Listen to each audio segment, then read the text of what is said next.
Good afternoon, and welcome to the regularly scheduled board meeting for the Sunshine Coast Regional District for July 24th, 2025. It's 1:01 p.m. I'd like to call this meeting to order and acknowledge that the SCRD is located on the traditional territories of the Shishal and Squamish nations. Directors, we do have an agenda in front of us today. Are there any changes to make to the agenda? If not, I would look for a motion to adopt the agenda, please. Moved and seconded. All those in favor? That is carried. First up, item 3.1, the regular board meeting minutes of July 10th, 2025. Directors, are there any errors or omissions before we move to adopt? And seeing no hands, may I have a motion to adopt those minutes, please? Moved and seconded. All those in favor? Thank you, that's carried. Is there any business arising from those minutes or unfinished business? I'm seeing no hands. So therefore, we're going to move on to item 5.1, which is a presentation and delegation from the Sunshine Coast Pickleball Association. So if you guys want to come to the table, and we'll turn it over to you.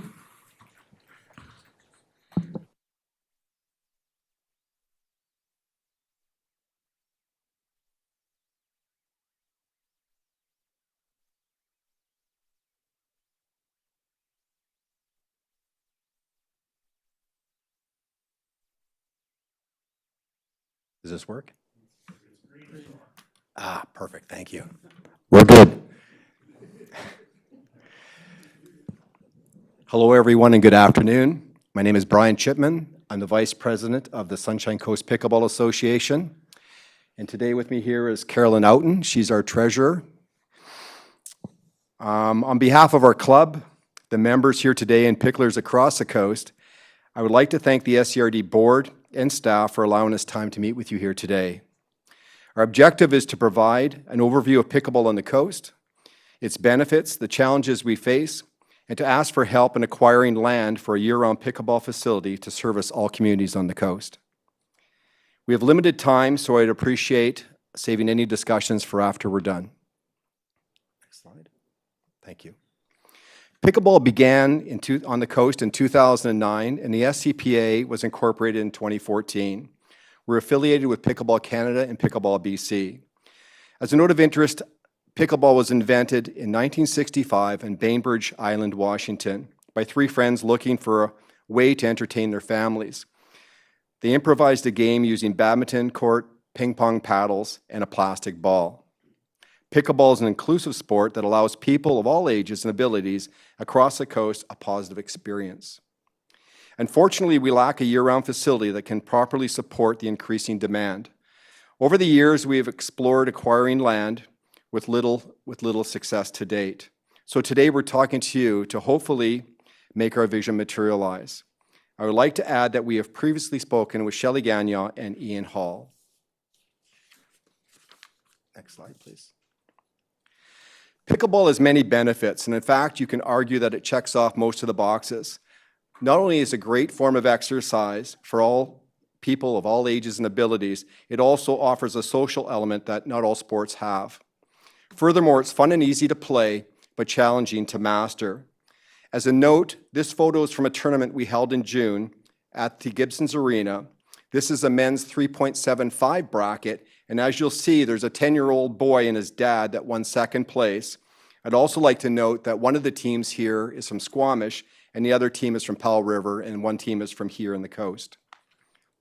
Next slide, please. There are approximately 500 pickleball players across all communities on the coast, with roughly 70% being SCPA members, and the majority are located in Gibsons and Sechelt.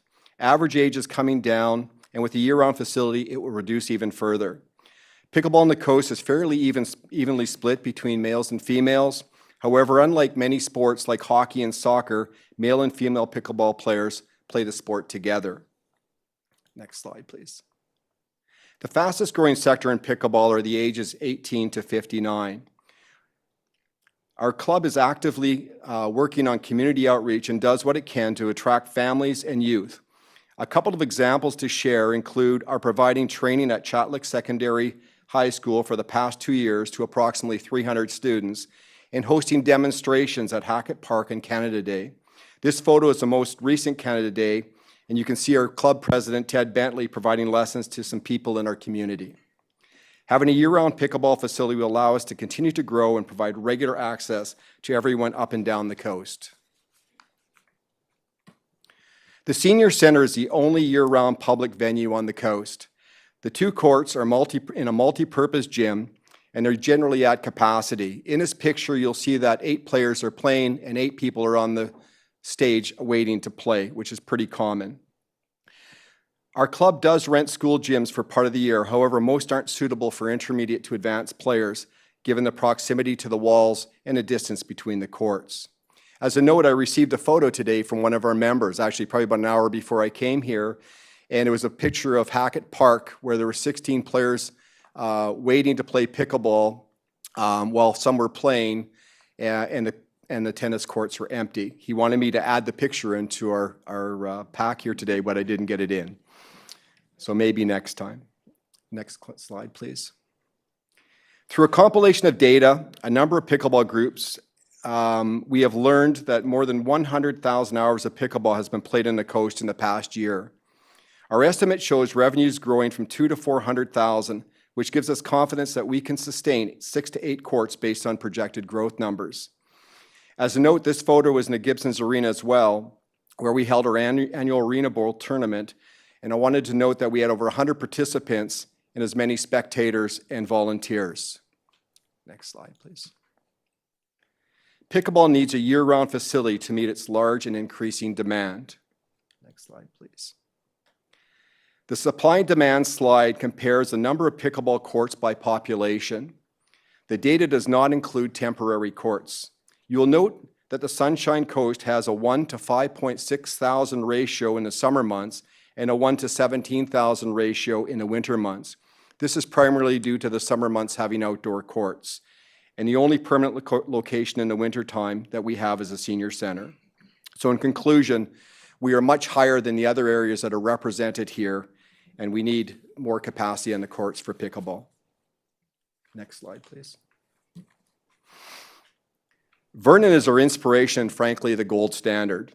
With the vast support of the Regional District of North Okanagan and City of Vernon, the members and sponsors, they were able to successfully build a facility that not only thrives, but has increased our membership dramatically. We see this public-private partnership as a win-win model that resulted in a huge success for the City of Vernon, the surrounding communities, and everyone involved. This is a second example of support from the Cowichan Valley Regional District, helping fund a large multi-complex that includes 6 pickleball courts at the Carey Park Rec Center. This development not only addresses overcrowding, but it also improved the overall area for outdoor recreational users. Again, another win-win scenario. Next. These are more examples of regional districts supporting pickleball throughout British Columbia. In respect for time, I won't read all the bullets out. However, I would like to point out that pickleball is in a small group of healthiest sports in the world. Furthermore, the SCRD's mission and vision are aligned with ours, and we are ready to move forward now. So let's work together to answer the rising demand. Next slide, please.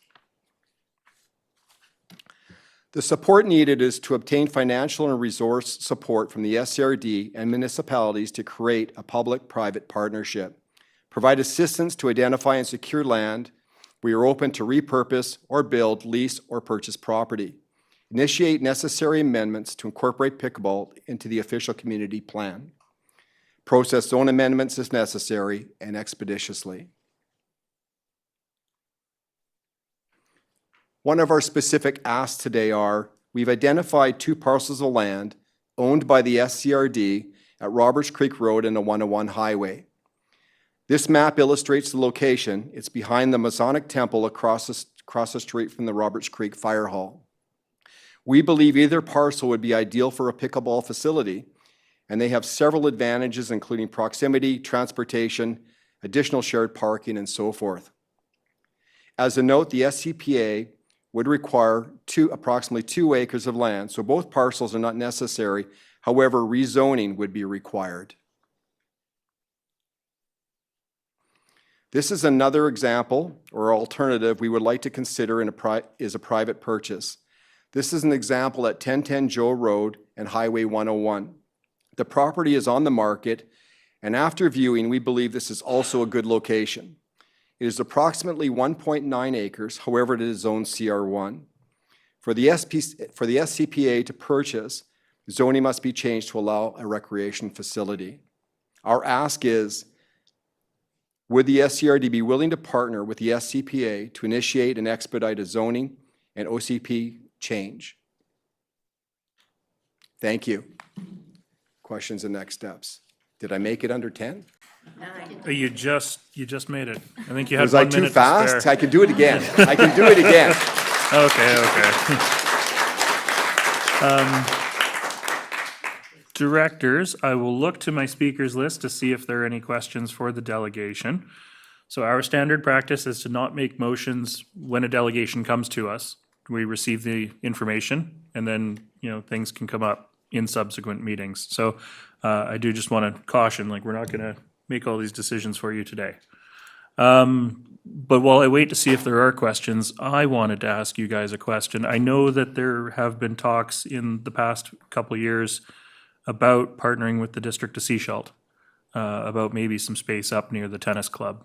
And so you guys have been quiet for a couple of years, and so I'm curious as to why, or where the challenges were that saw that plan fall through for you guys. It's a great question, and we've actually got recent communication on that site that they're putting housing in place on that site, and it's not, well, from what we can see at this point in time, it's not available for recreational use or to add a facility. Interesting, because it's a big parcel, and our understanding was that we'd be able to accommodate both functions there. So that's we'll have to follow up on our side. But directors, Yeah, Carrie wrote us, I believe it was this week or late last week. okay, thank you. Directors, any questions for this group? Director Inkster. Thanks. I guess, Chair.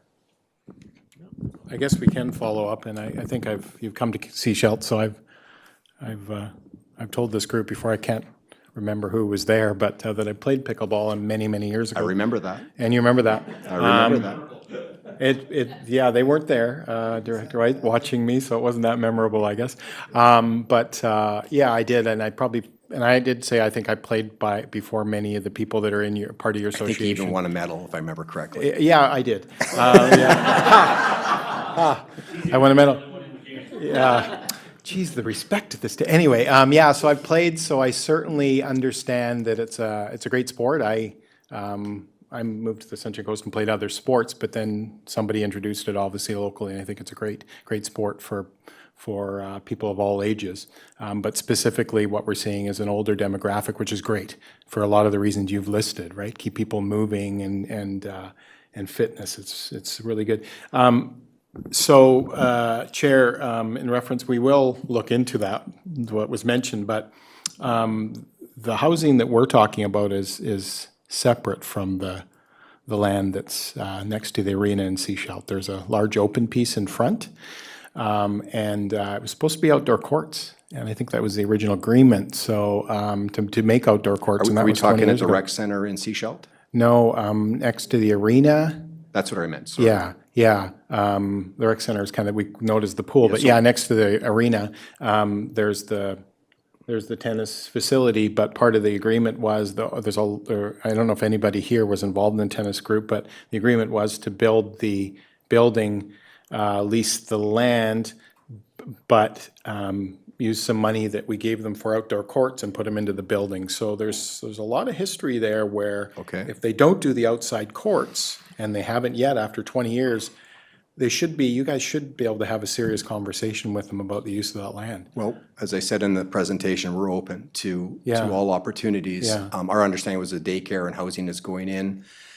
We just recently received news that, they're going to help us maybe try to find something else if possible. But if that's still available, we're open to that, absolutely. Yeah, the daycare piece is in the Treat area. That's the piece next to them is where the outdoor courts were gonna own. Some parts of your group may know this, so that's an opportunity. We've been waiting for a long time for them to do outdoor courts.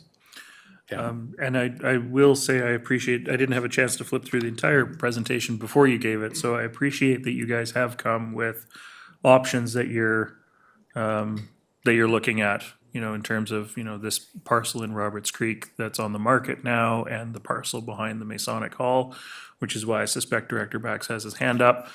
And so I know that the SCRD will be undertaking a recreation needs assessment next year, I believe, in 2026. And so definitely, if you end up waiting that long, providing your feedback, your input, tying into that process will be critical. I think all user groups on the coast are going to be involved in that in some manner. So, Director Bax, I see your hand up. Oh, yeah, no, I didn't want to talk about that, any of the parcels of land in Roberts Creek. I wanted to, so what I see is that there's almost enough outdoor courts for it to be similar to other areas like West Vancouver or North Vancouver.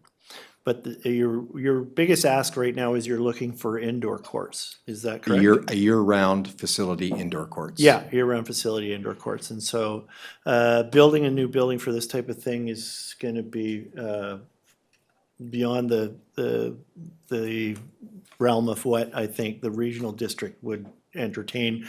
But finding another building that would be suitable, I think, is it's a good ask, and it's something that I think that you've got a large group of people here, and I hope that we can advocate in the public realm for to find a suitable place. And That would be great. I've never played the game, but I look forward to I'd trying. be happy it one to teach day. you. Okay. One other question I had about the game itself is that how does it differ from a tennis court? So it's my understanding that it's the size of a badminton court, which is considerably smaller than a tennis court. Is that correct? So roughly 20 by 44 is a court, and you can put in 4 courts per tennis court. Just in the name of time today, because we have a massive agenda in front of us, if you want to know the technical specs for courts, I'm sure they would be happy to talk about it after the meeting. My agenda was bigger this morning. Thank you, Director Bax. We can talk later if you wish. That's kelly.bax@scrd.ca. Any other questions from my directors? Okay, then I'm going to say thank you for now. Oh, actually, I did have one question based on, you mentioned in there incorporating it into the OCP, or in the, the OCPs for the Correct, regional yes. district. Just wondering if you can provide a little more context into that bullet point.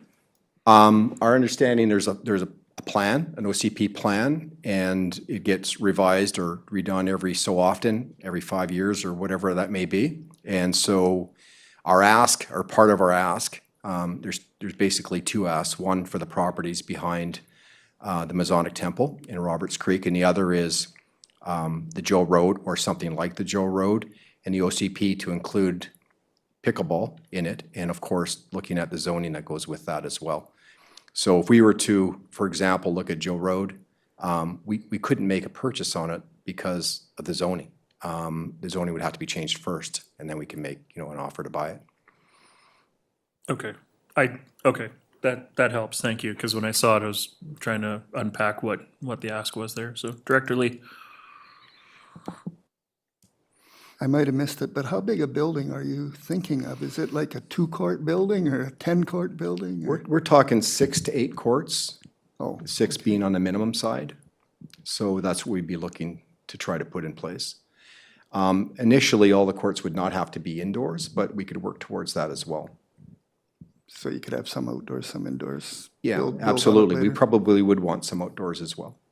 And how much would you envision a building like this to cost?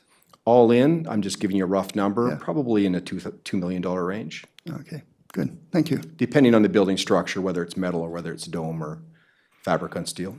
Yeah, good, thank you. All right. Thank you. I don't see any other hands. Yeah, go for it. Comment? Because I am a pickleball widow. Thank you so much for the presentation, and you've done your homework. I mean, that's incredible. What a motivated group. And I just wanted to point out that racket sports are the healthiest sports, not only because of the physical aspect, but the social aspect. And my partner being quite involved in the pickleball community, I can attest that that's really helped him meet so many people. And when we're struggling with isolation, I think sports like pickleball are really valuable, really brings people together, as you've demonstrated today.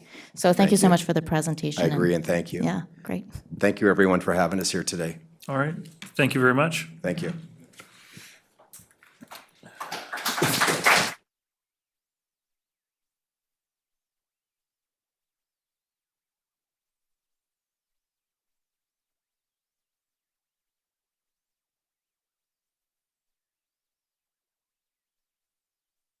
We're just going to take a brief recess to let the room clear out.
And welcome back to the regularly scheduled board meeting for July 24th, 2025.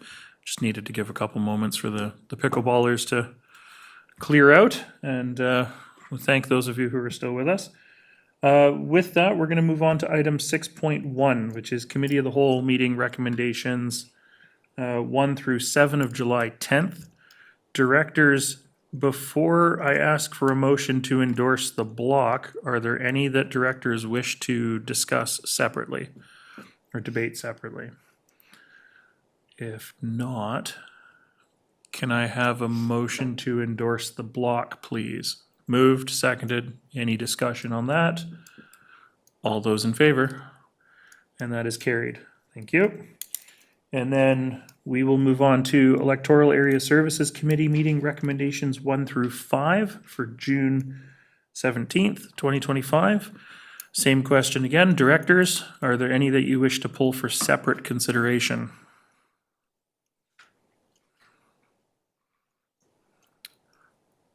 If not, I would look for a motion to endorse the block. Moved, seconded. Thank you, Director Gabius. Any further discussion or any discussion? If not, all those in favor? Any opposed? That is carried. Thank you. All right, item 6.3, which is the Special Committee of the Whole meeting recommendations 1 to 3 for June 17th. Directors, do you want to pull any of those for separate consideration?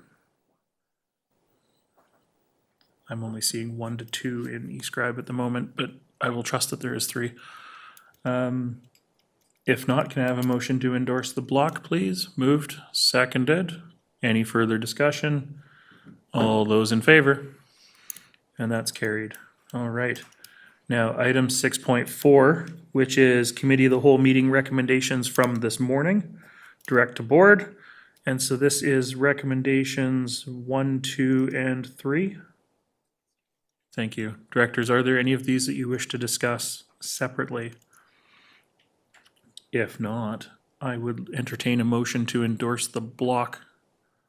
Moved, seconded. Thank you for that. Any other debate, discussion? All those in favor? And that is carried. Okay, moving on to item 6.5, which is placement of notice on title.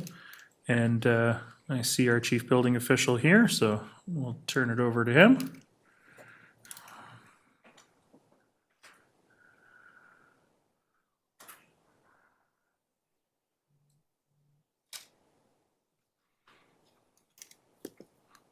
It's all yours.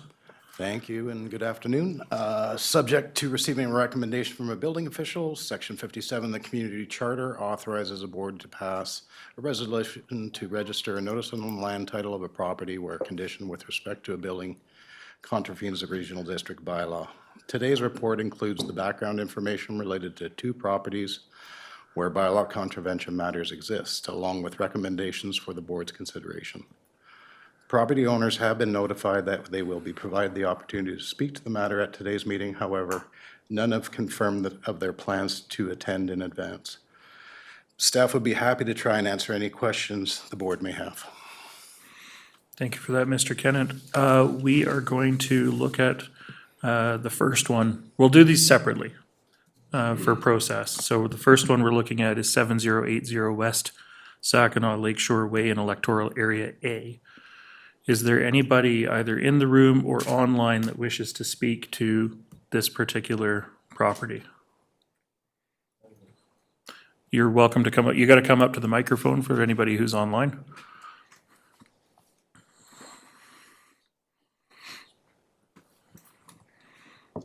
My name is Peter Phillips. My wife is also here, Mary Ann Bell. And just to, I guess, provide our perspective on this, we purchased the property 2 years ago. And after that had taken place, we subsequently learned that there had been previously a building permit submitted that was declined by the previous owner in 2022 that requested rebuilding on the same site, but with a 450 square foot extension. And it was declined with the claim for hardship that other parts of the property were unsuitable for construction, specifically the steep, rocky incline to the east. We then found ourselves in a situation with what appeared to be the 3 main options. The first being either just to renovate the existing structure, which is a 720 square foot cabin that was built in the 1960s and was very basic. So staying on the same footprint, it was a 2-bedroom cabin, although neither of the bedrooms were at code, being just under 7 feet in width. So with 2 small side tables, the maximum bed size that could be accommodated in each of those bedrooms was a single bed. And there was an attached separate structure as a shed. So that was not a very likely prospect going forward for us, given that we were hoping that this would be in large part a retirement home for us in the future. The other option, which had been suggested by the province and SCRD, was to remove the old cabin and build up towards or on the hill. And wherever one may actually lay the footprint for a similar sized structure, or somewhat bigger, at about 1,000 square feet, that would involve taking out at least 25 to 30 trees. If one follows fire smart regulations, that would be significantly more than that. And the disturbance of the habitat, moss, shrubbery, bird habitat, mallet in particular, soil erosion considerations, rock slide, and wind throw effects, not to speak of spoiling the scenery. This would result in a substantial clear cut of quite a large and the most appealing part of this property, to the point that it would have made it a property that we would never look twice at in the first place. So we really had difficulty, and some of these trees are quite old, 200 feet tall, and we could not bring ourselves to follow that pathway.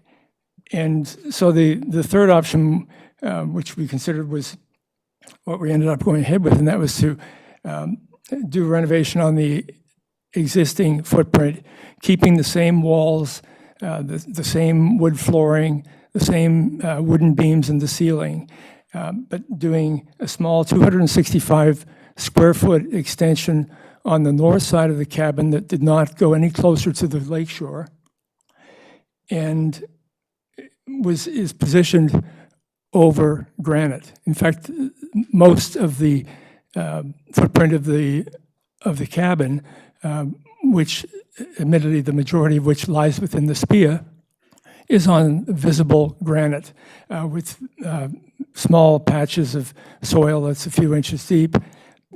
This was a minimal disruption renovation with the extension. One dead tree was taken out on the north side, and a few shrubs. The area is one large rock at that end. We have part of the waterfront, particularly to the south side, which is certainly in the area of where there's wet. So it's a riparian area for sure, but the area where the extension was made does not really meet the definition of riparian, given that it's dry. There's virtually no biodiversity there. And so the other plan to build up the hill and take out a large number of trees, with all of the disruption, was not what happened in this build. We did really, there's no sort of biodiversity impact here. And the one-time extension of less than 300 square feet on a pre-existing legal but non-conforming structure is something that we've seen in other areas on the coast, and so that's what we did. I don't think I have any other comments at the moment. Thank you. Directors, any questions? I'll look to Director Lee as it's his area. From me reading the report, I think the issue, though, is that you didn't take out a building permit for this work. Whether you built the right place in the right time, or that's interesting, but the issue is you didn't take out a building permit. Correct. That's something that we didn't take lightly. That was not the route we wanted to go, but we've seen a number of examples of people waiting for years, and at 75 years of age, if I go by sort of national statistics, I can count the number of summers on one hand that I've got left. So that was definitely a factor involved. So I recognize that was not what we should have done, but it seemed that we were under the impression that we were not really straying from what had been done in the past, and that this was the most ecologically sound way forward. I should add that in both the response from the province and the SCRD in 2022 that was received by the previous owner, as well as the response that we had from our QEP's rapid report that we got in the last month or so, was that in order to provide support for the request for remediation that was at variance with respect to the SPIA, that we obtain a geotechnical consultation for a sort of second QEP, and that's in the works right now. So we hope that that will be available within the next month. Thank you. One thing I will point out on page 2 of the staff report, the whole property is mentioned there on page 2 of the staff report. It does say that the remedial development permit pre-application process has been completed. So I read that you are continuing to work forward through the process. Just as a general statement, notice on title is not, because there is no life safety issues that have been identified necessarily, notice on title is to protect, future owners of the property, knowing, having the information that there's been work that's been conducted that isn't permitted. If you work through the process and are able to achieve conditions, notice on title can be removed in a fairly straightforward manner. I believe it's a matter of just a few days if the rest of the process is caught up. So, I just wanted to provide that comment. Director Bax? Yeah, just a point of clarity.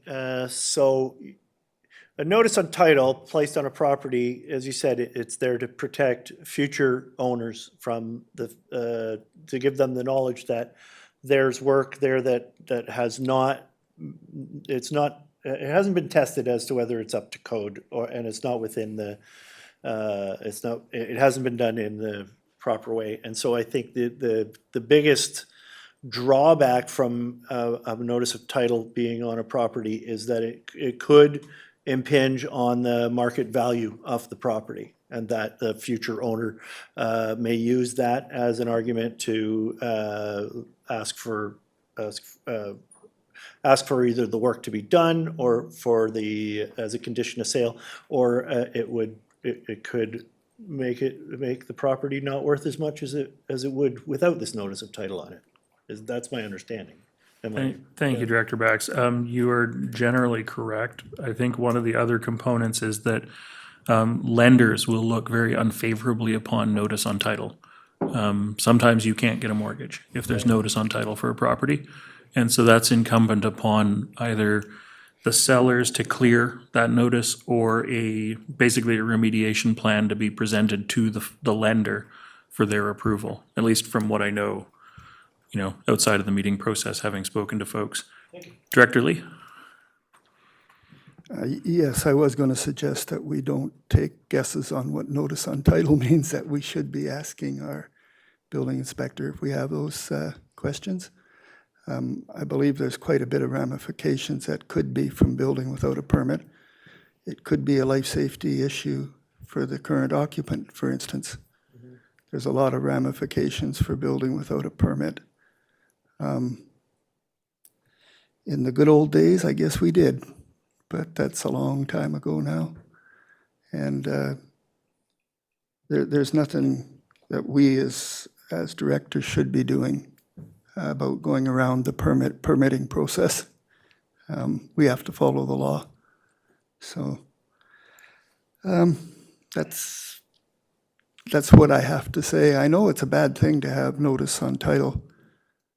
And I believe it is those things you were mentioning, plus could even be more, could be insurance as well as all that, I don't know. But still, just because it takes too long to get a permit is not a reason to build without a permit. It's And I built quite a few houses, by the way, so, and had to get the building permits, so. It is an onerous process. It can take a couple of years, but that's the way she goes. Anyways, that's my comments. Thank you, Chair. Thank you, Director Lee. Director Inkster. I'm hearing from the director from that area that permits are really key in this case. But one of the things I heard that really threw me off, we hear in Seashelt that our permits take a while, and we always wonder what kind of validity that has. But I've not heard that about the regional district. There's some pieces here, some exacerbating pieces, but I'm wondering how long permits do take at the regional district. I don't know. I've not built in the regional district. I know what we're hearing in Seashelt, so I wonder that, what do we know about that? I mean, in terms of taking too long, not heard that. Thanks. Thank you for the question, Director Inkster. I think it would fall outside of the report that's here right now. Development permits, development variances, those things all have varying timelines depending on the complexity of the situation and completeness of applications, things of that nature. But I think that's something that our staff can follow up with offline compared to the purposes of the report today. Are there any other speakers? If not, it is Area A. I'm going to look to the area director. I'm willing to make a motion to accept recommendation number 1 on page 21. Thank you. And I do have a seconder. Is there any additional debate or discussion on the motion? If not, I will call the question. This is voting all directors. All those in favor? Any opposed? That motion is carried. Thank you for coming today. And our staff will continue to work with you behind the scenes. Okay, thank you. Yep. All right, moving on to the second notice on title, which is on page 3 of the staff report. Mr. Kennett, did you want to speak to this one as well? Yeah, I guess to summarize, this property has gone through a number of permit cycles, and work has not been completed and accepted by a building official. Physically, all the building officials are aware of is a missing safety guard on an exterior stairs. We've tried to work with the property owner to encourage voluntary compliance, but have not succeeded, and they do not have a valid permit, therefore they're not in compliance with our building bylaw. Thank you, Mr. Kennett, and I'm not seeing anybody in the room that wants to speak to this. Is there anybody online that might wish to speak to this particular application or notice, 3398 Beach Avenue? Chair, there's an individual named Chelsea Adams online with their hand up. Okay. Do we know if the...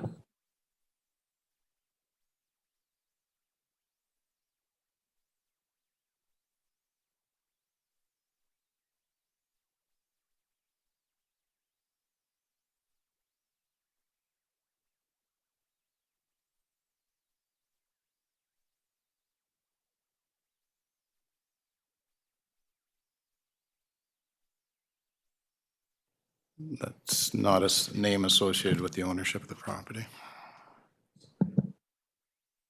Okay.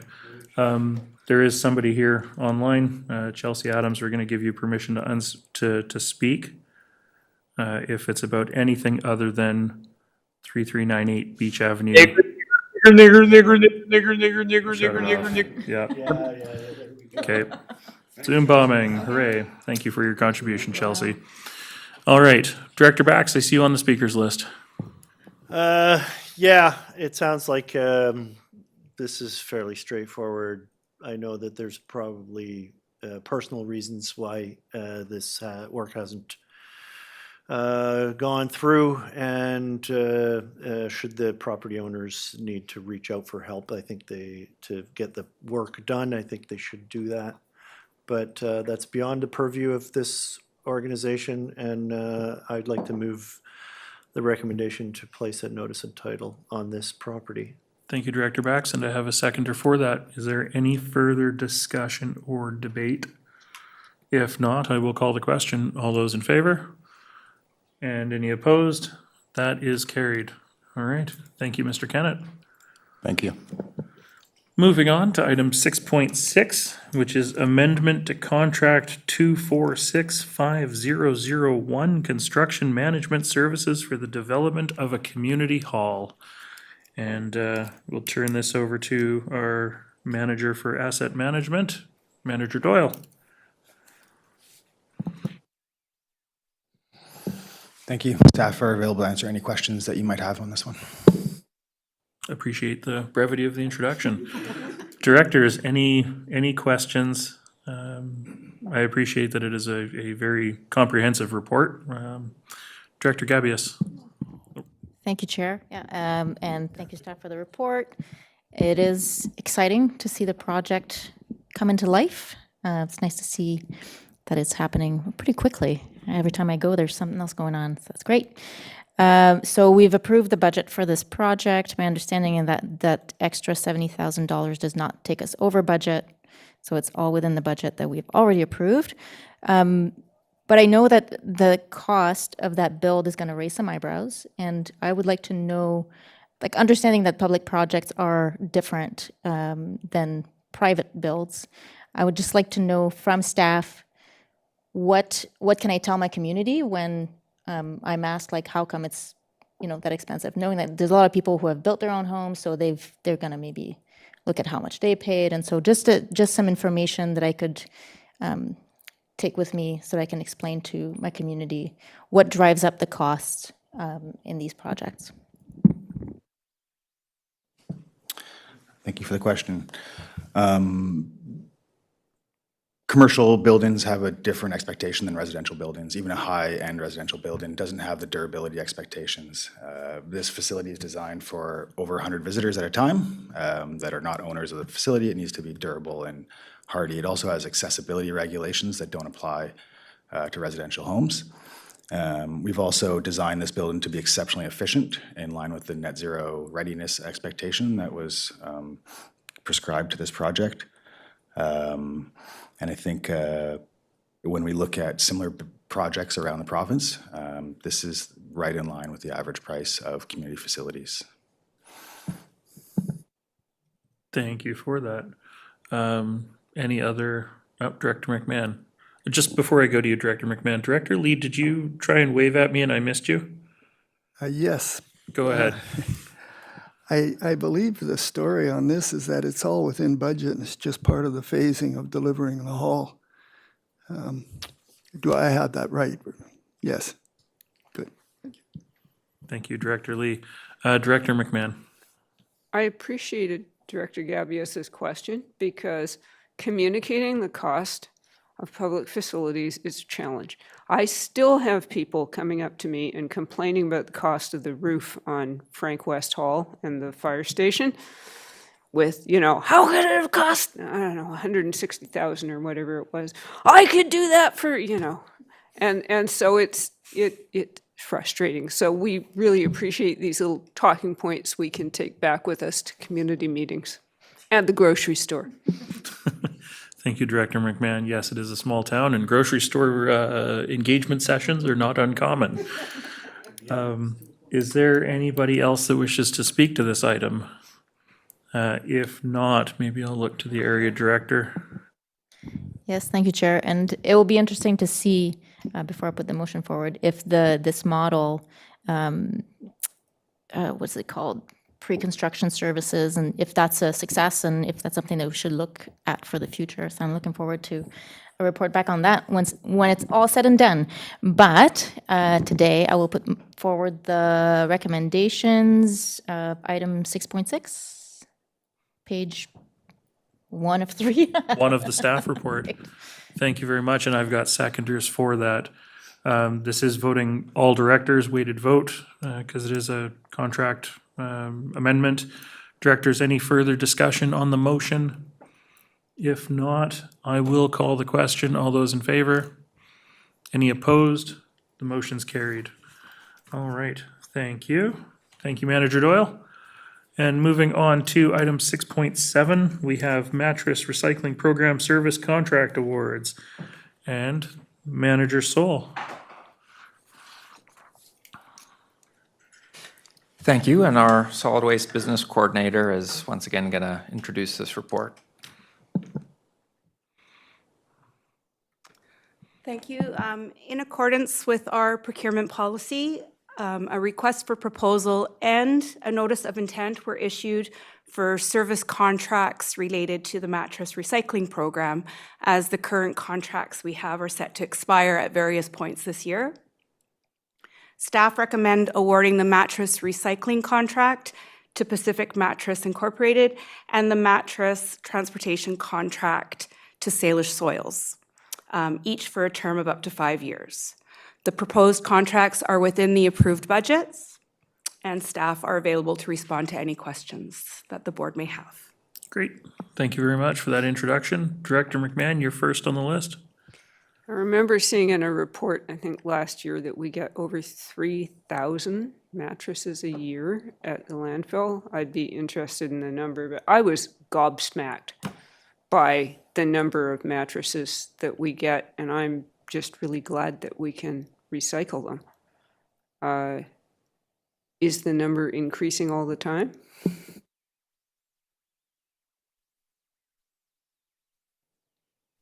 Typically, we do see an upward trend. We do also see during the years of the islands cleanup, when we do accept mattresses, that there will be an increase that summer in the mattresses coming in as well from the cabins. And Thank you for that. And at the bottom of page 1 of the staff report, there is a 3-year chart.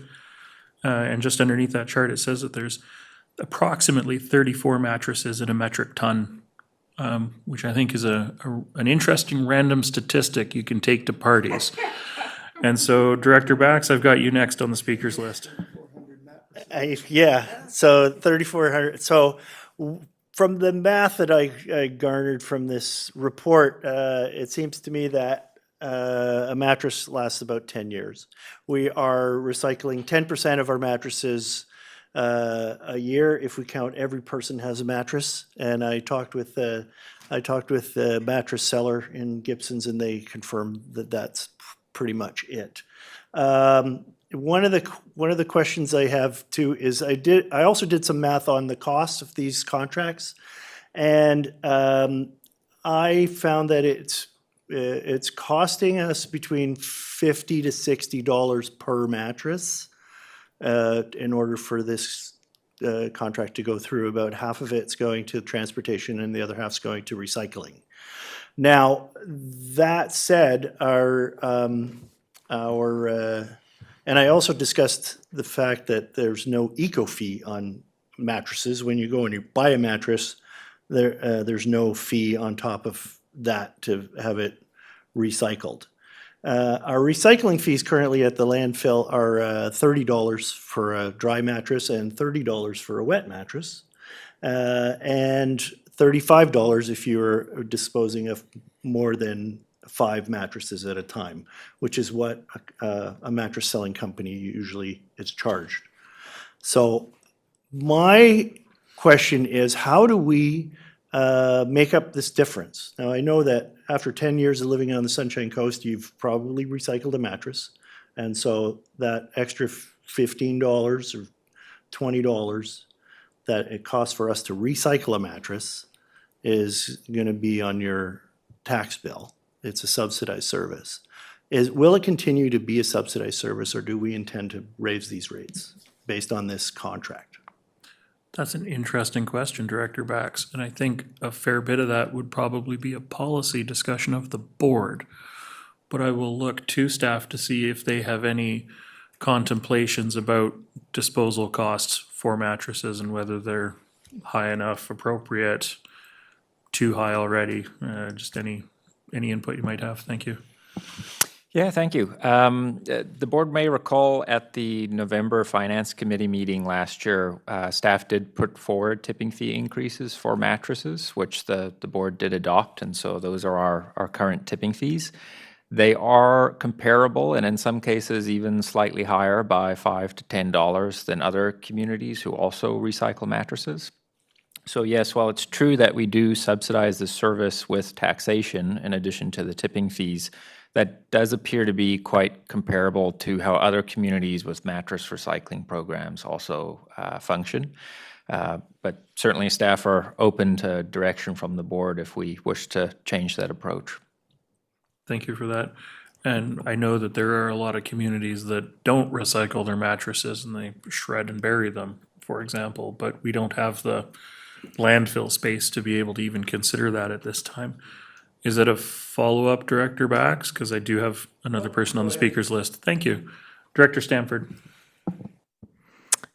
Slightly off topic, and I can take it out later, but just interesting, as the composition of mattresses change from the traditional metal springs, are some mattresses more recyclable than others? And are we finding that that's becoming more challenging? Thank you. It's certainly not something we've heard from the mattress recycler out in Hope. That's the one facility in the province that does recycle mattresses, and thus far they haven't indicated to us that they're receiving any sort of problem material or problem mattresses. So thus far it doesn't appear to be an issue as different mattress technology happens. Different mattress technology. It's a good point, right? Because with so many of these like mattress in a box and the foams and things like that, that's going to be a shift in the way these things are reused. Director Bax.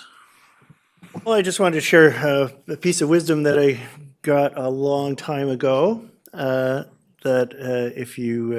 you should always put your money in your mattress and in your shoes, because if you're not in one, you're in the other. And I see why the cost of transportation is as high as it is. It's out in Hope. And it's the only mattress recycler in the province that I see. So I'd like to move the recommendations as they appear in 6.7. Thank you, Director Bax. And I've got seconders for that. I will comment that at least they're only in Hope. We're not having to send these mattresses to like Prince George or something like that for recycling. So this is one of those instances where the recycling facilities are actually fairly close, even though they have to leave the coast. So any further discussion on the motion? This is all directors' weighted vote. I will call the question. All those in favor? And that is carried. Thank you very much. Thank you for being here. Next up, we have communications. Realizing I forgot to look for a motion to receive all reports, delegation materials, and communications. Moved, seconded. All those in favor? Thank you, that's carried. So, directors, we have item 7.1 and 7.2 are both about ice time. They're for ice time at different facilities and at different ends of the ice season. So is there any discussion on either 7.1 or 7.2? Director McMahon. Yes, other than going to the board, what is the usual process for negotiating ice time? CAO. So the current service has a service allotment, and so they do have a ICE allocation policy and procedure, and so they meet regularly with ICE users in order to understand what the ICE allocation requests are. I don't know the duration, all the details associated with that, but essentially they just work within the existing envelope with the desires of the existing users. So this is a request for service expansion from 2 users. Which, in discussion with CAO before the meeting, if the board was so inclined, like we don't want to refer this straight to a budget process because we don't know what even cost implications might look like. And so if it so suited the board, a motion could be made asking staff to bring back a report sort of outlining like the weekly costs for ICE. September was the suggestion that came up in conversation because that would be prior to us discussing for budget. And then the board could, refer something to the budget process or not, as it saw fit. Director McMahon, did you have a follow-up or, okay, go ahead.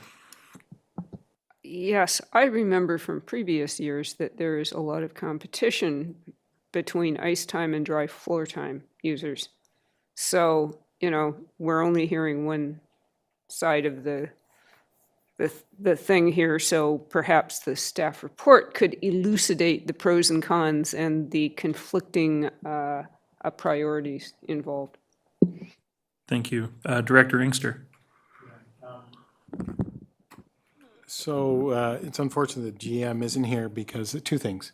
I would just ask if we know what the cost of, the weekly cost of ice, an extra week of ice versus the weekly cost of that floor sitting there and or being rented. And the only other sport that I know, and staff may know more, but the only other sport that I know that used the floor and needed a lot was lacrosse. The dry floor. So, consistently. So, yeah. I don't even hear about roller derby anymore, so, because that's one too, but that was years ago, so I just don't know those pieces, Chair, but I'm just always wondering what the cost of dry versus ice, because these kinds of requests from not only organization that hopefully will feed the junior hockey team, that's what the big picture is, but also the junior hockey team that's moved into in a sense, a higher division. These are predictable requests. So we really have to get our head around it to try to make it work. Thanks. Thank you, Director Inkster. I know there was a report that surfaced last term that looked at some of the weekly costs, estimated as sort of best as possible. And so when, discussing around having some sort of a staff report come back out, without necessarily committing us to expanding the service level, I think would allow for staff to sort of refresh and update that report and bring it back to us with a little bit more information. I'm going to go to Director White because he hasn't had a chance to speak to this yet, and then Director McMahon, you're after that. Yeah, and I think kind of touching back on Director McMahon's very first question, I wish that would just be the process every time, that we don't have to go through kind of a song and dance of the user groups writing the board, and then we need to ask for a report. Like, it would be good if, we've done this before. Let's just get the report, and we need information to decide whether we want to do this or not. But we're going through the motions here again, so let's make a motion, and that is that staff prepare a report outlining the weekly cost for ice at both Seashelt and at SAC and GAC for a September 2025 Committee of the Whole meeting. Thank you very much. Hopefully that's sufficient. Is there a seconder for that? Thank you, Director McMahon. Director McMahon, I see your hands come back down. So was that a duplication effort, problem there? Okay. Is there any other discussion on the motion? The one thing I would add is that, I don't think we would be seeing anything to do with this except that it's an expansion of the service level. If it's just about the allotment within the time that the board has indicated support for ICE, staff would just be able to do it. It's only because of the potential to expand that service. I understand. Yeah. So, any other comments, discussion? If not, I will call the question. All those in favor? And any opposed? That motion is carried. Thank you. Is there anything further about 7.1 or 7.2? I think we've sort of actioned it as best as we can and should at this time. So with that, we're going to move on to item 7.3. And I know that this is something that was discussed during the proceedings at the Longhouse. And even, the judge mentioned that everybody there should be, writing to the province to indicate that they should be consulting with the Shishel about how this fine revenue is allocated instead of just going into sort of general coffers for the province. And so I'm looking to directors if there's any questions first. Director White. I just, we do have Director Paul here. I'm curious if there's been, because I think most of us attended those proceedings. I'm wondering if there's been any kind of at least informal conversations back and forth about this advocacy having any progress yet. I'm asking because I think we should definitely be supporting this, especially a judge. It's not often that a judge suggests government advocacy, but it was kind of pretty unusual. But it's really an opportunity we should pursue. For sure. And I know that this is coming to the District of Sechelt next week, same letter for the same contemplation. Director Paul, did you want to weigh in on this? From SNG perspective, no. Thank you for that. Any other questions from directors? If not, Director Bax. Yeah, I just wanted to bring up the recent email that I received about a call from the provincial government for input into the Heritage Act, the Heritage Conservation Act Transformation Project Update Phase 3 Engagement Opportunities Summer and Fall 2025. So I think that this initiative I absolutely support, but there's more that we can do. And I think that if we look at how we can have input into this look at the Heritage Conservation Act, then perhaps this is an avenue that we can advocate through as well. I just wanted to make sure that it didn't just fall off the table, that I think it's a good opportunity, and that personally, I think that there should be an availability to sue for damages on top of any fines that are in the Heritage Act. So that's outside the scope of this letter for the moment. Absolutely is outside the scope of this letter, but I just wanted to bring it up to let people know that this is something that I think we could pursue. Fair enough. Thank you, Director Bax. I'm not seeing any other hands up, so I would like to put forward a motion that the SCRD provide a letter of support to the Sechelt Nation to have this dialogue with the province, and that the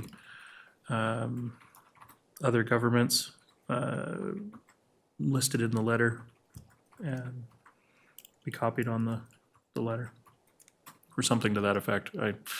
Apologies, I didn't have a chance to wordsmith anything before the meeting, so hopefully what the recorder got is better than what I said. So, but generally, I think we should be supportive of this dialogue. I don't think it's our dialogue to lead in any way, shape, or form, but I think it's important that we support the Sechelt in this work. So that's my motion. And I've got a seconder for that. Thank you. Is there any discussion on the motion? If not, I will call the question. All those in favor? And that is carried unanimously. Thank you. Okay, so that takes us through communications. Next up, we do have item 8.1, which is a motion, and that would be for that a special board meeting be scheduled for September 18th, 2025 at 1 p.m. in the boardroom of the SCRD offices at 1975 Field Road, Sechelt. So I will make that motion. That's been seconded. Director Inkster, you're looking quizzically at me. Do you have a discussion on the motion?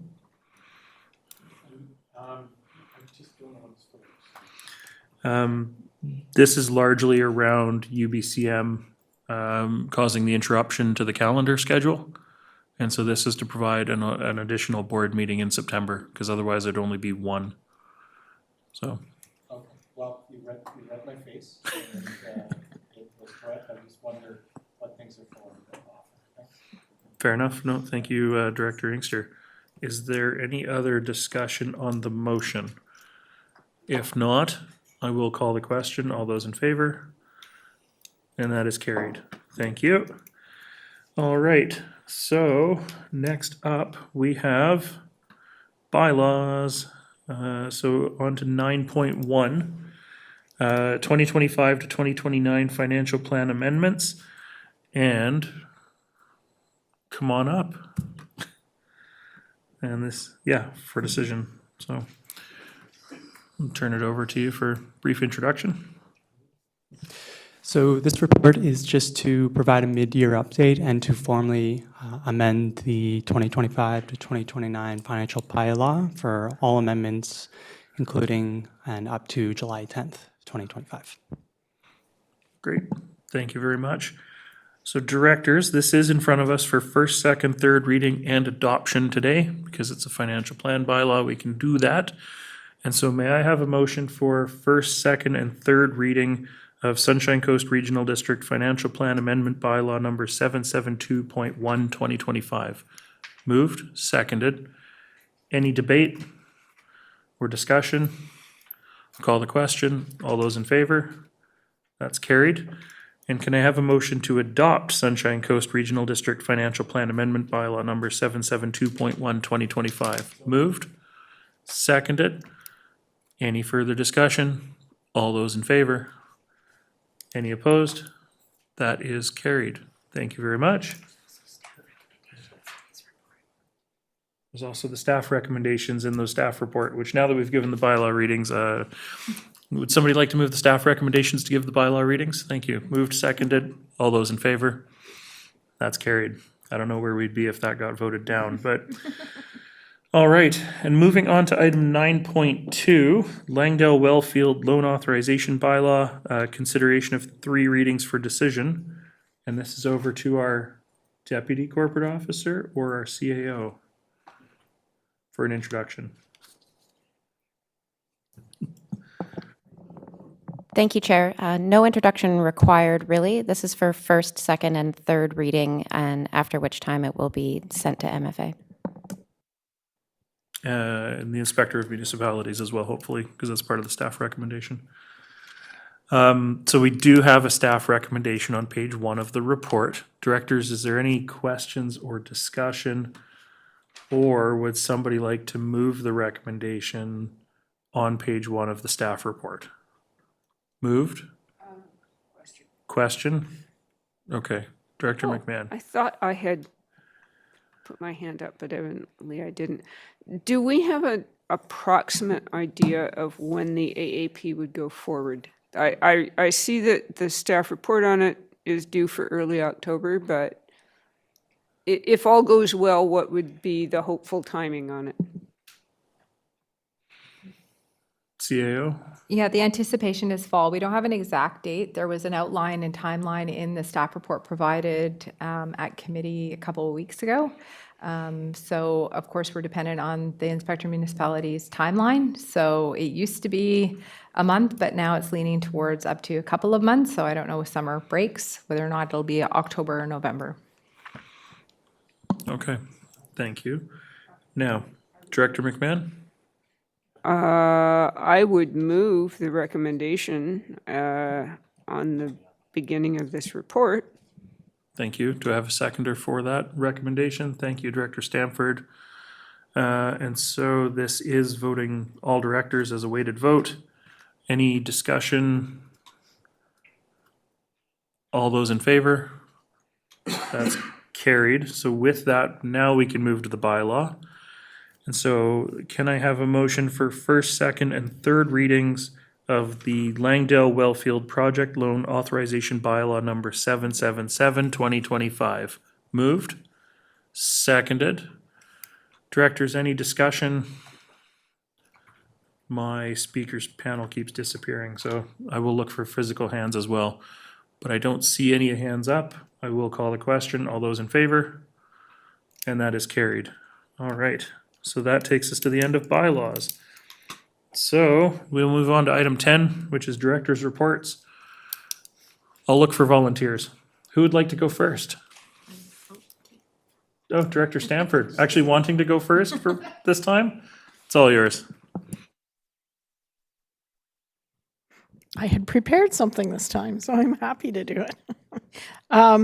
We haven't had board reports for a while, but I'll just really quickly go over. I had a meeting July 4th with Ocean Watch, and we discussed the DFO's initiative for realignment of the glass sponge reef and rockfish conservation areas for Howe Sound. And also there is a possibility that Howe Sound could be a pilot for the implementation of BC coastal marine strategies and their 5 pillars or their 5 focuses.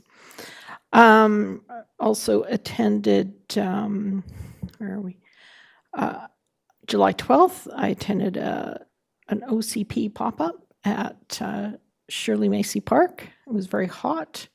There was a lot of questions about when the water park would start. That was the biggest issue, and it did manage to start. But it was very enlightening. People are interested. It was a small group, but interested group in what we had to say.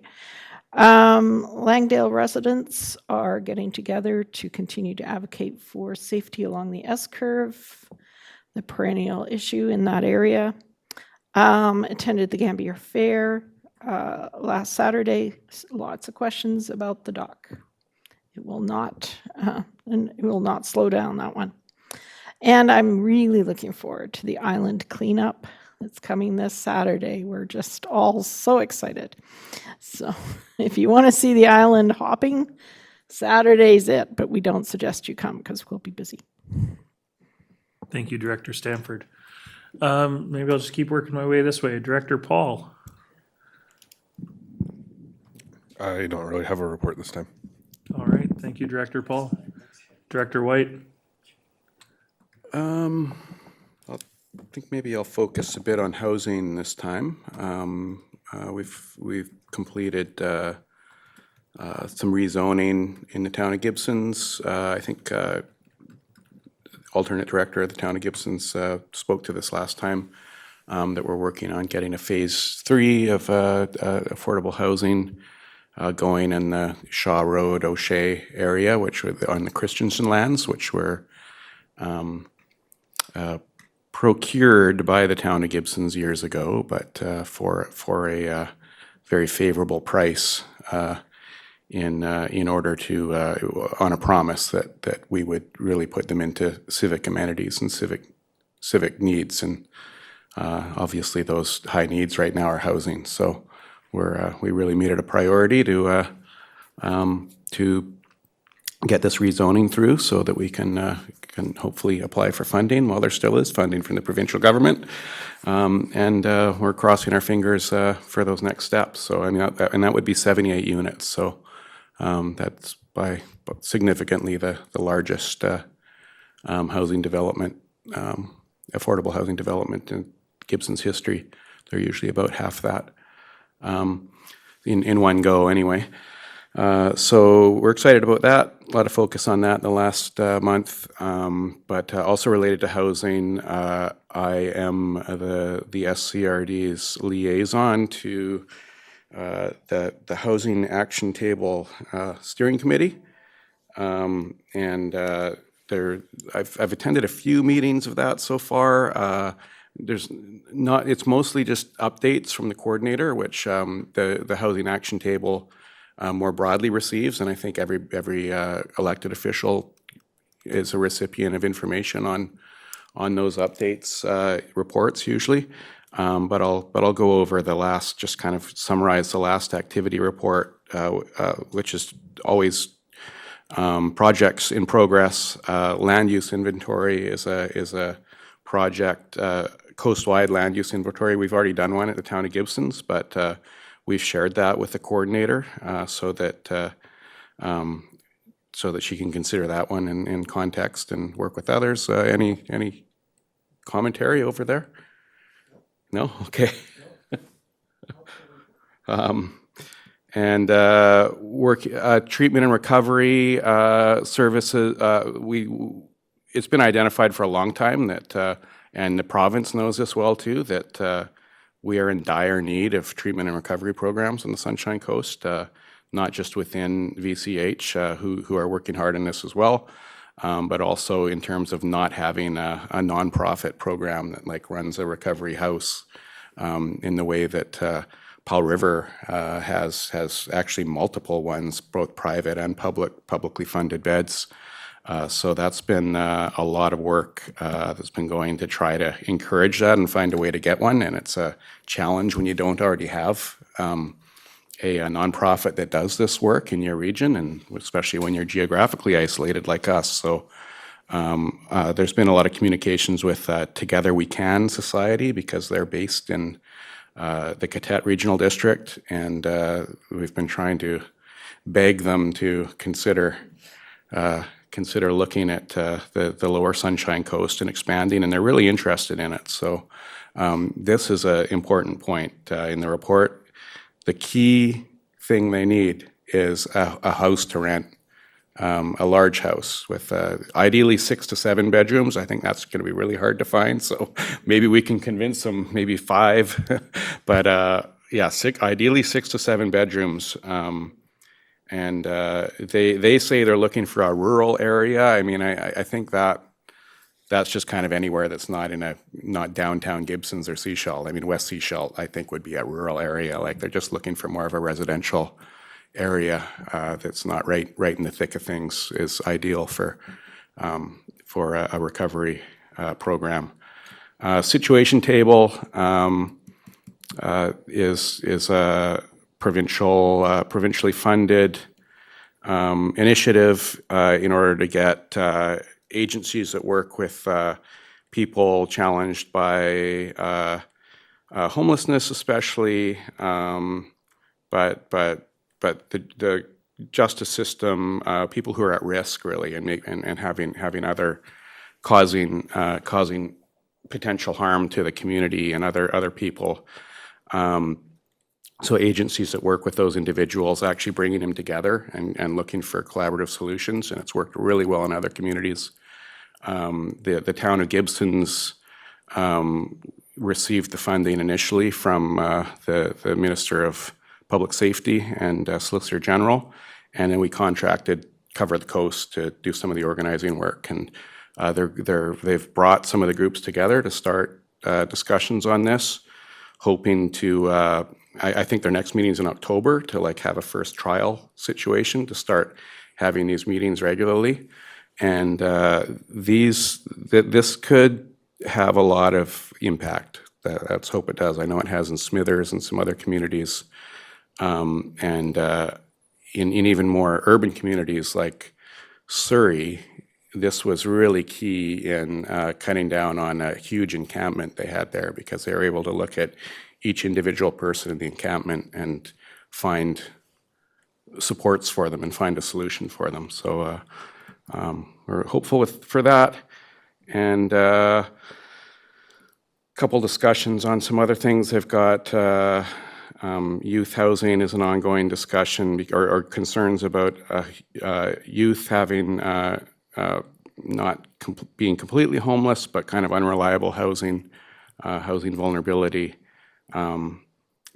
So that's something that the coordinator's discussing, and seniors housing. And the last thing I really wanted to highlight, though, is that there are also a couple vacancies on the board, or on the steering committee, I mean.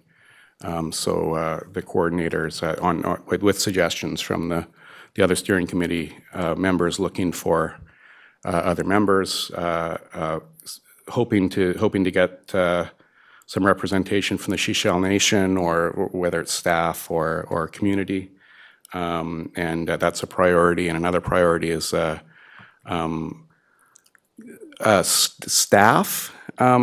Planning staff would be great from a local government, and I think the coordinator's really trying to target the District of Sechelt, because we don't have anyone from the District of Sechelt where there's a lot of affordable housing projects going on, and it would be good to have that input right on the steering committee. So if the two representatives from the District of Sechelt haven't heard that yet, you're hearing it now, and hopefully you can encourage that as a priority for staff time at the District of Sechelt. Thank you. Great, thank you very much. Just before I move on to Director Gabius, and then we'll go out that way, I just wanted to highlight the Together We Can folks, because they do amazing work. And when they're looking for something like a 6 or 7, or I heard even 8-bedroom house, they're not looking for it for free. Like, they are willing to pay, market rental rates for this house. And they basically take over the entire maintenance and management of the property as part of their rental. When they leave, my understanding is they basically renovate the inside of the house. And so, the homeowner or the property owner, I think, is responsible for like the roof and the outside cladding of the building, and they just about take care of everything else. So,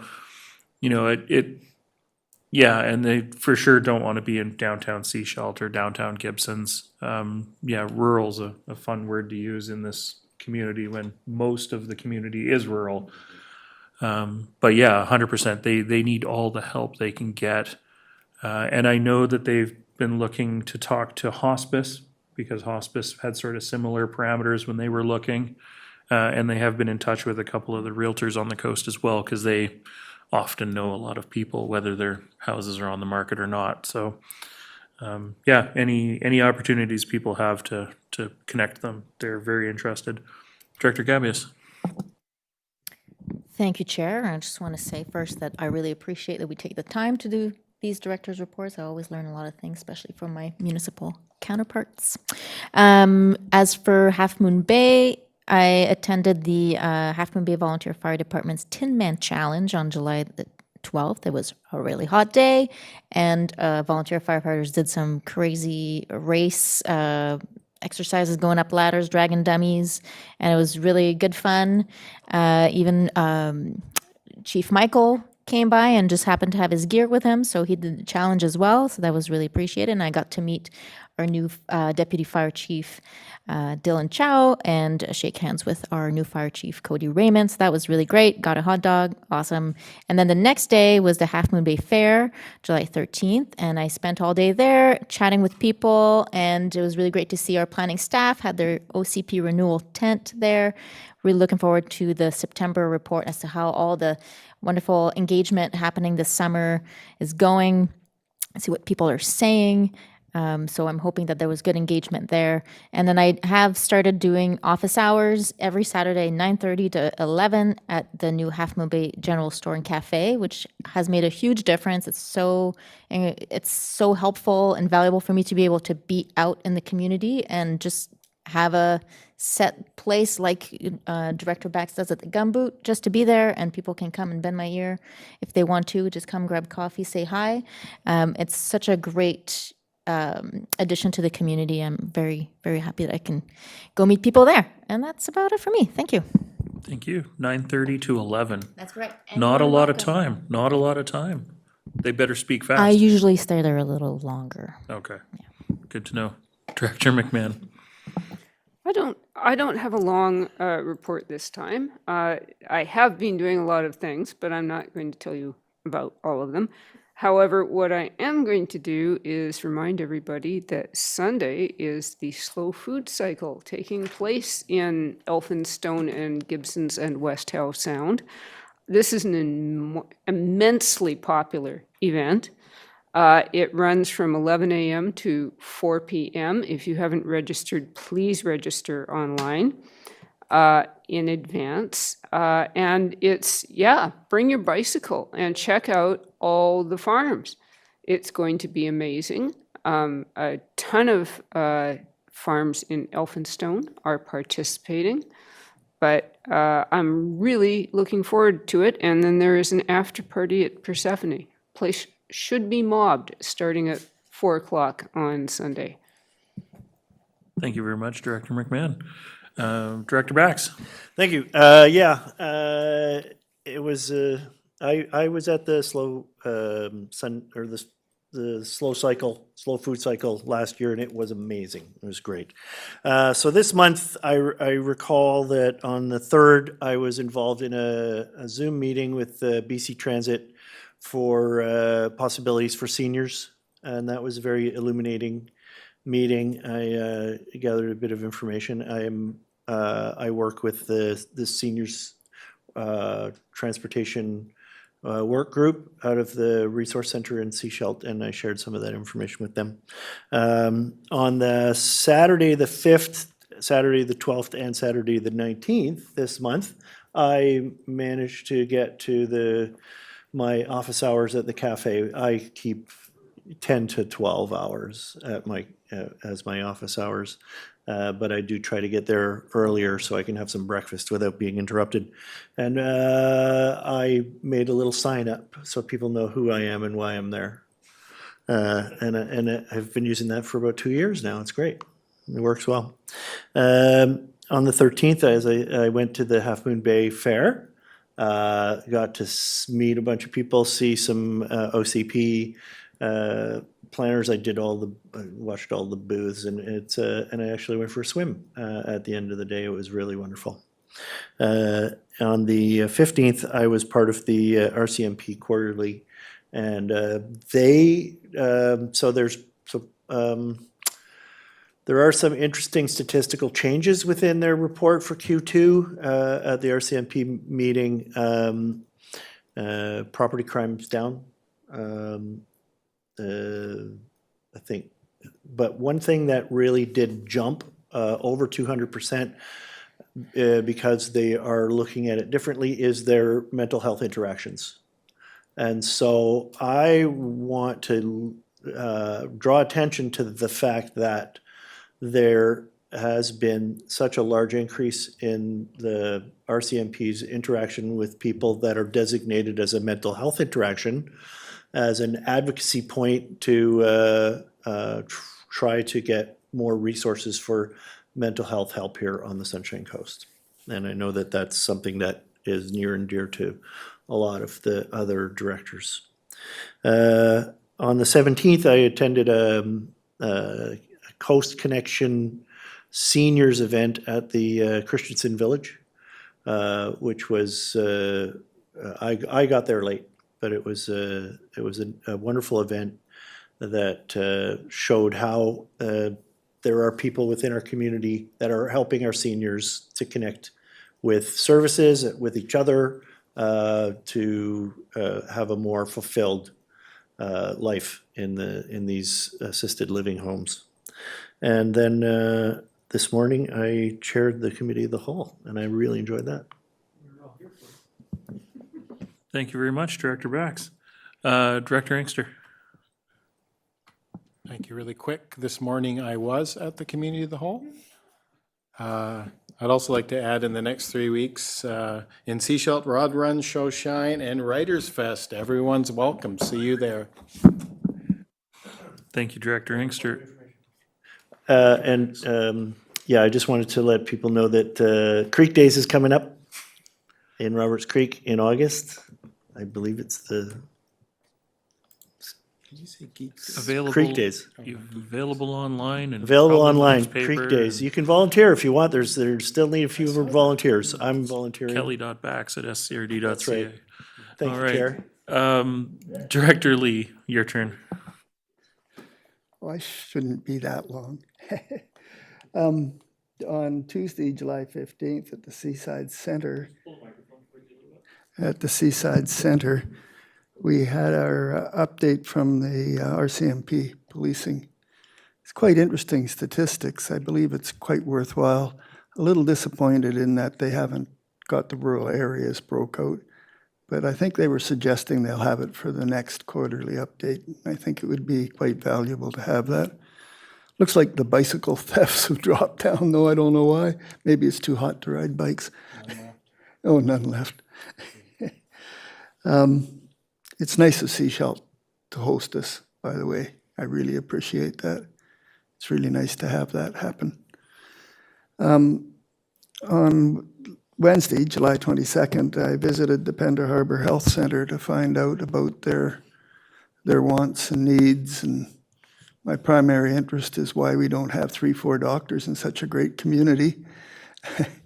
Unfortunately, it's largely a question of money. And the fact that new doctors are young doctors, and young doctors have families, and they like to be in places like Gibson's and Seashelt, where the facilities are for the kids and the partners. So it's quite tough to get people into the clinics. I would say Gibson's has a little bit easier because they have the amenities. Seashelt has it easier of all because they're close to the hospital. Pender has it the toughest of all because it's so darn far away from everywhere. Very interesting, though, to find how hard they're working and how hard everybody's working to get doctors up there, including the Division of Family Practices. They continue to advertise to get doctors up. As an interesting aside, I was doing some history, and Dr. Swan and Patecow were talking about trying to get a doctor to the hospital in Garden Bay. And they were, Patecow wrote a book, and he was talking about how doctors would come up there basically just for a vacation to look around. They had no intention of signing up. Lo and behold, we have the same issue in BC. The new doctors are touring BC on the province's money to see what job they would like. And basically, a lot of them are just doing the provincial tour. And they really do intend to stop in the cities because that's where the amenities are. We do have a 2-day-a-week doctor there, and it was a retirement. The doctor wanted to retire and then found out how badly we were in need of a doctor, so did volunteer 2 days a week to do that. But that looks after about 400 patients, a part-time doctor. A full-time doctor takes around 1,000, and we have 3,000 people. We need 3 doctors up there. Long way to go. The Pender Harbor Wooden Boat Days is, of course, on 8th, 9th, and 10th. If you go on Pender Harbor Wooden Boat Festival website and click on the boats, there's a great picture of all the boats and a write-up of all the boats. It's kind of interesting reading. Excellent writing.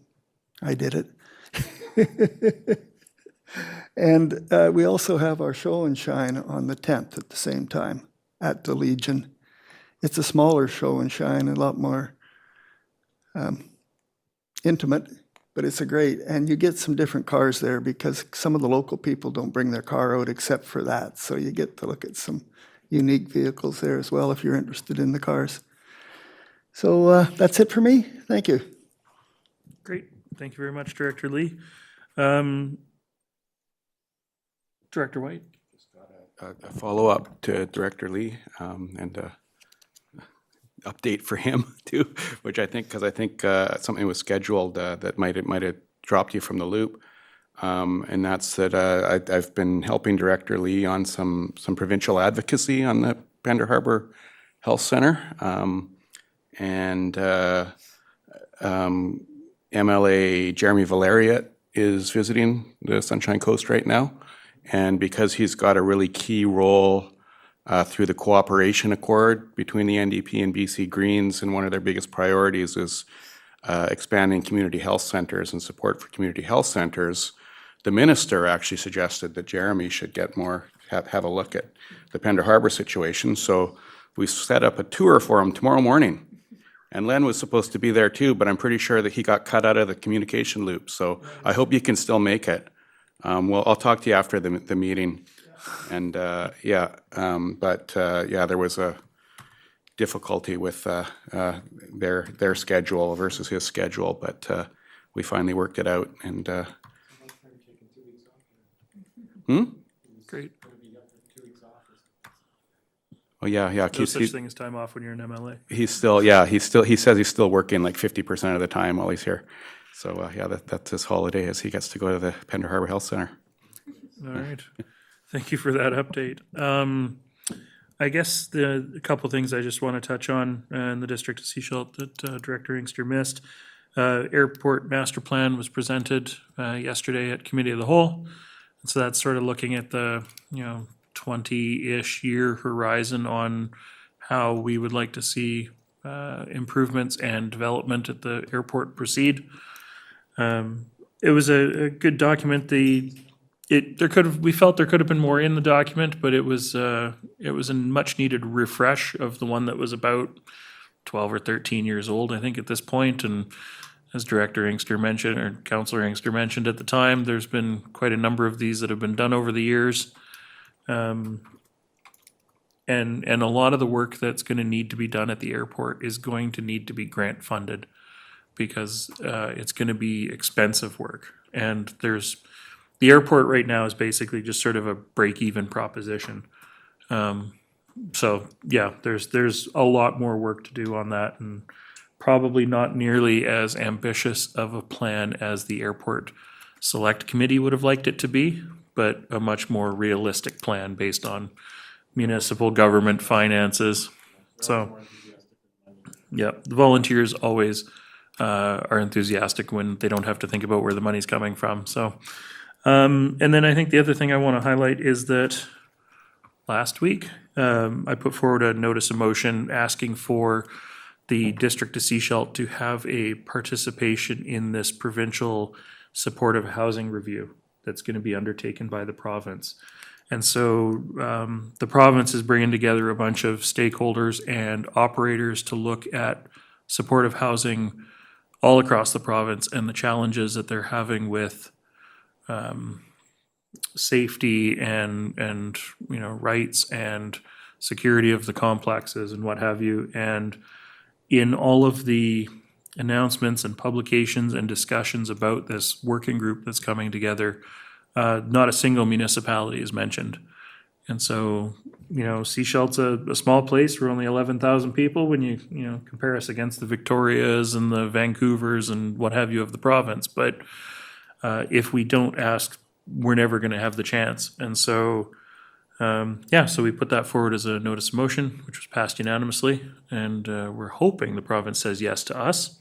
But if not us, then at least some municipal representation. And if there had been more of a lead time, it might have been something actually that AVICC or UBCM should have been involved in. But we sort of took the opportunity that was presented to us.